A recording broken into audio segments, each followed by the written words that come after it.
擂台上一幕惊杀众人，连裁判都心头一紧。日本拳手猝不及防，被方便一脚踹中要害。刹那间，人像断了线的木偶，双膝跪地，双手死撑擂台边缘，抖如筛糠，嘴里嘟囔着日语。看那慌乱口型，似在哀求罢手。裁判若晚叫停一会儿，场面怕是不堪设想。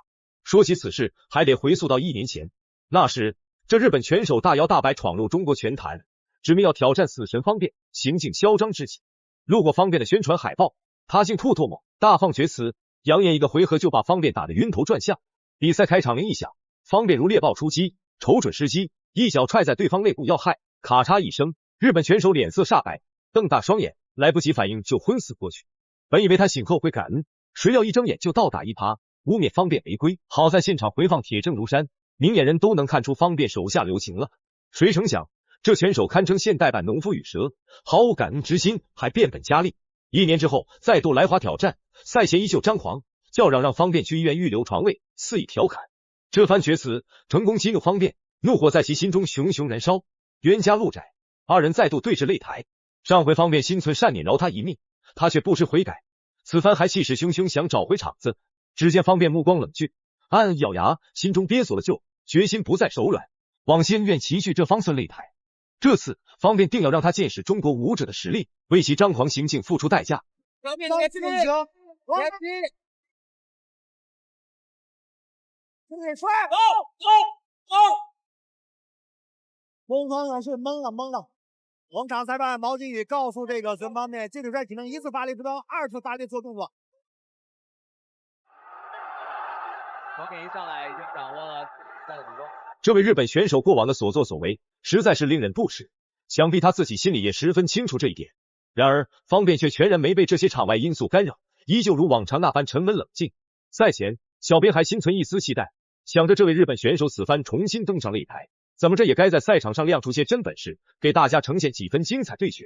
可谁能想到，真到了赛时，他还是毫无长进，一上场就被方便全方位压制，毫无还手之力。上来方便把握。那么张德胜啊，将迎战这个伊朗的这个伊峰，过广改拳。方便的打法一如既往，虽说旁人都瞧出他的打法存在些许破绽，可真到实战，就是没办法抓住这些漏洞，向他发起行之有效的进攻。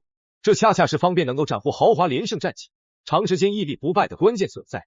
在那位日本选手眼里，这场对决堪称自己的血史之战，想必他暗自笃定，借着这场比赛的契机，自己能一举收获从未企及的荣耀，声名也将水涨船高。但是在自己的力量、速度和把握时机对赛场的掌控上，钟永胜都略逊了一筹。现在钟永胜只有这个招架之功了，你看是吧？现在钟永胜应该规避方面的这样的锋芒。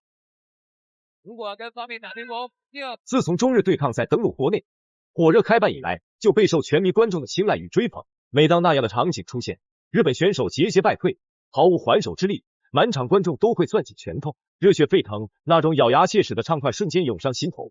相信在场的每一位拳迷都刻骨铭心，深有体会。比赛渐近尾声，气氛愈发紧张到了极点，所有人都目不转睛地盯着擂台。方便全然没给对手留下一丝翻盘的机会，瞅准时机，再度迅猛出招，又一次将日本选手重重打倒在地。就停赛嘛，因为现场的所有的观众就想让那个方便挑对手。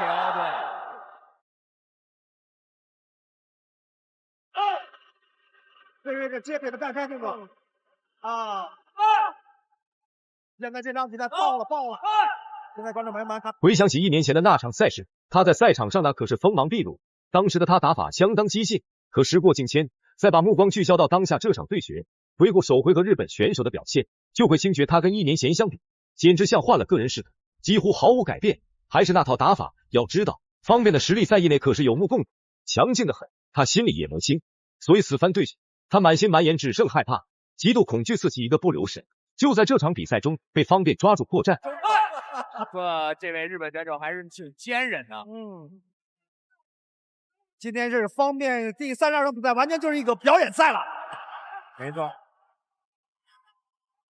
但是我们看到工藤勇寿也是真是能挨呀，这个靶子真是能挨。没错。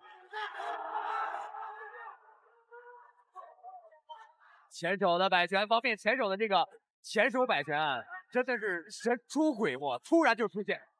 此前那场赛事刚一落幕，这个日本选手便按捺不住的跳了出来，毫无底线的大放厥词，公然污蔑方辩暗中买通裁判，妄图借所谓自己的失礼找借口。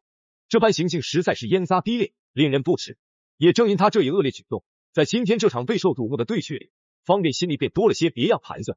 相较于以往那般干脆利落的用一记式大力沉的扣直接结束战斗，战胜对手，此刻的方辩更执着于让这个日本选手切切实实的尝上苦头，在皮肉之苦中为自己先前的污蔑行径付出代价。运动员会方面真的是非常全面，不管是拳法、腿法，包括摔法。再来一个。虽然我们 WL 的规则中呢是不允许主动摔法，并且不鼓励摔法。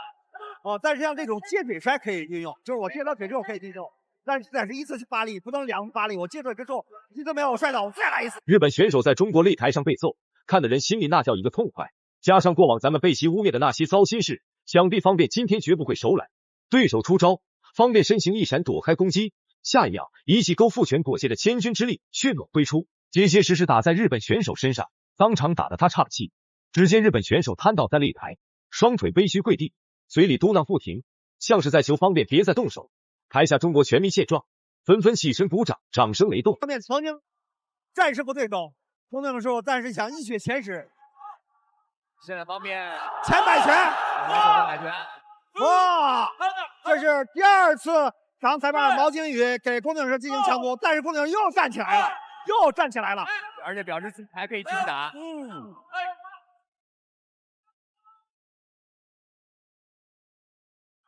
日本人真的太耐打了。确实，这位选手的意志品质的确不错，在明显强于自己的对手方辩面前，依然坚持要把这场比赛踢下去。第二局比赛结束。印象里这场对决，那日本选手被摔倒在地都得超8色，保不准他臀部这会儿已是淤青一片，伤痕累累。上一回合临近尾声，形势岌岌可危，方辩一记重拳呼啸而去，差点就把他直接扣了。能死撑到现在，他也属实坚。说起来，还真得亏日本人那股子与生俱来的身体素质，皮糙肉厚的，在擂台上格外劲大。这不，第3回合刚开场，方辩毫无拖沓，雷厉风行使出接腿摔，嗖的一下，再度把日本选手重重撂倒在擂台之上。这种稳扎稳打的选手，实际上才是最可怕的。作为80公斤的选手，随时都有可能被 KO 对方的头。方辩还是不能大意啊！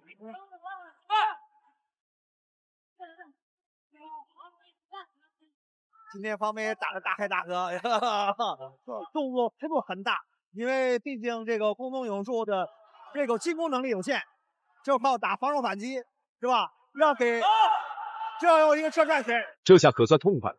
方辩算是借着这场酣畅淋漓的对决，将当年被无端污蔑的那口恶气一股脑儿全出了。那么你认为方辩的表现怎么样？欢迎在评论区留言，我们下期不见不散。